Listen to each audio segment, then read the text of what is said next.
नमस्कार दोस्तों।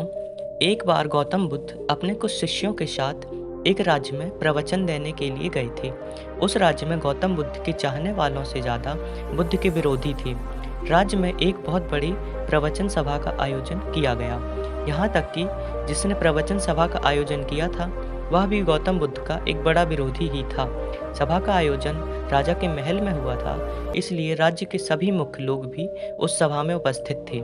गौतम बुद्ध सभा में जाने से पहले ही जानते थे कि सभा में उनके विरुद्ध कोई न कोई षड्यंत्र जरूर रचा गया है। सभा में जाने से पहले बुद्ध का प्रिय शिष्य आनंद बुद्ध से कहता है, बुद्ध, आपको वहाँ नहीं जाना चाहिए क्योंकि वहाँ के लोग आपके साथ दुर्व्यवहार करेंगे। न जाने उन लोगों ने आपके विरुद्ध कैसा षड्यंत्र रचा होगा। लेकिन बुद्ध अपनी करुणा के चलते वहाँ जाने से खुद को नहीं मना कर पाते हैं। सभा की शुरुआत होती है। बुद्ध से ईर्ष्या करने वाले लोग बुद्ध से ऐसे प्रश्न पूछते हैं जिसका उत्तर देना बहुत ही मुश्किल होता है, परंतु बुद्ध सभी प्रश्नों के उत्तर बड़ी ही सरलता के साथ देते थे। सभा में उपस्थित सभी लोग जब अपने प्रश्न पूछ लेते हैं और उन्हें उनके उचित उत्तर मिल जाते हैं, तभी अचानक वहाँ एक स्त्री आ जाती है।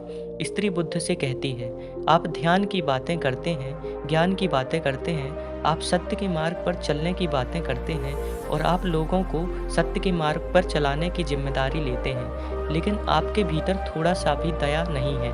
आपको मुझ अबला की कोई चिंता नहीं है जिसे आपने गर्भवती बनाकर छोड़ दिया है। आपको मेरे पेट में पल रहे बच्चे की कोई चिंता नहीं है। उस स्त्री की बात को सुनकर सभा के सभी लोग अचंभित हो जाते हैं। सभी लोग एक दूसरे से बात करने लगते हैं। तभी सभा का एक व्यक्ति खड़ा होता है और बुद्ध की तरफ इशारा करते हुए कहता है, स्त्री के सौंदर्य के सामने बड़े बड़े ज्ञानियों ने अपने घुटने टेक दिए तो फिर ये बुद्ध क्या है। फिर कोई दूसरा खड़ा होता है और कहता है, हमें बुद्ध से यह उम्मीद नहीं थी कि वह इतने नीचे गिर जाएंगे। इसी तरह सभा के बहुत सारे लोग खड़े होते हैं और बिना सत्य को जाने सभी लोग बुद्ध को बुरा भला कहते हैं। जब सभी लोग अपने मन की भड़ास निकाल लेते हैं, तब राजा कहता है, बुद्ध, क्या आप अपनी सफाई में कुछ कहना चाहेंगे। राजा भी बुद्ध का विरोधी था। वह चाहता था कि बुद्ध बदनाम हो जाए। दोस्तों, यहाँ पर आपको एक ज़रूरी बात समझानी चाहिए कि सारी घटना का बुद्ध पर कोई असर नहीं हुआ था। ना तो लोगों के अपशब्दों का उन पर कोई असर हुआ था और ना ही स्त्री के झूठे आरोपों का, क्योंकि बुद्ध जानते थे कि सत्य क्या है। वह अपनी नज़र में ठीक है। यही तो जीवन का सूत्र है। चाहे पूरी दुनिया आपके खिलाफ क्यों ना हो जाए, अगर आप अपनी नज़रों में ठीक हैं और अगर आप जानते हैं कि आप सत्य के साथ हैं, तो आपका कोई कुछ भी नहीं बिगाड़ सकता। इसलिए उनके चेहरे पर तनिक भी बदलाव नहीं आया था। राजा फिर से बुद्ध से कहता है, बुद्ध, क्या आप अपनी सफाई में कुछ कहना चाहेंगे। बुद्ध स्त्री से कहते हैं, पुत्री, इस पूरे ब्रह्मांड में केवल दो ही लोग हैं जो इस सत्य को जानते हैं कि तुम सत्य कह रही हो या असत्य। उसमें से एक तो आप हो और दूसरा परमात्मा। इससे पहले कि बुद्ध कुछ आगे कहते, वह स्त्री बुद्ध से अपनी नज़रें चुराने लगती है।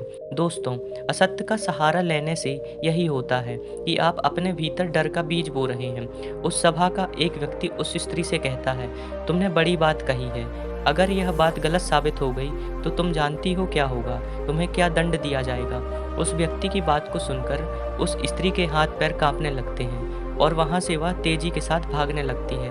तेजी से भागने के कारण उस स्त्री के पेट में जो गठरी बंधी थी वह खुलकर जमीन पर गिर जाती है। सच सबके सामने आ जाता है। स्त्री ने गौतम बुद्ध को बदनाम करने के लिए अपने पेट में गठरी बांध रखी थी, जिससे लग रहा था कि उसके पेट में बच्चा है। यह असत्य सब प्रवचन सभा के लोगों को पता चलता है तो सभी लोग लज्जित हो जाते हैं। राजा उसी समय उस स्त्री को जेल में बंद करने का आदेश देता है, परंतु बुद्ध के कहने पर उस स्त्री को क्षमा कर दिया जाता है। दोस्तों, एक बात हमेशा याद रखना कि सत्य के साथ धैर्य भी बनाए रखना और आपको अपनी नज़रों में सही होना आपको बड़ी से बड़ी समस्याओं से बचा सकता है। धन्यवाद दोस्तों, मिलते हैं कल फिर ऐसी ही किसी इंटरेस्टिंग और मोटिवेशनल स्टोरी के साथ।